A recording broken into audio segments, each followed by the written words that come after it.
about the workshop? Well, there's a couple of things I really enjoyed about it. One was the opportunity to work with others and get feedback and perspective from other business owners that were in the group.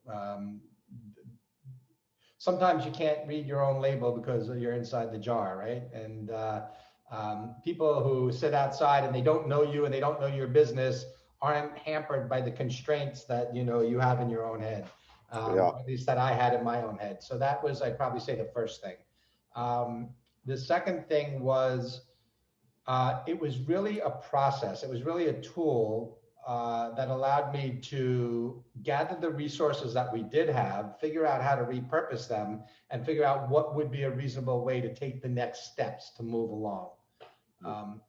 For me, I had indicated to you that operations are not my strength. I'm not that implementer type person. I am more the entrepreneurial, like the dreamer side of it. I have the ideas, but getting them out into a format of what you taught us as MVP, minimal viable product, Yeah. really made a lot of sense. And it really sort of helped lift that fog. That's how I would describe it. Great. Perfect. So listen, you have a plan now for the next couple of months. Do you feel like you kind of have a good pathway to travel for a while? Yeah, absolutely.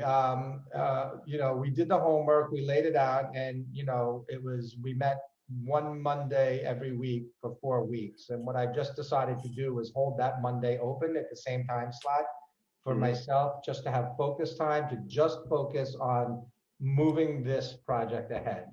That became clear that one of the things I really needed to do is make the space in order to move a project ahead. It wasn't just Perfect. going to happen. You had to dedicate space, resources, and have some clarity on where you needed to go. Yeah, that's perfect. That's a very good idea.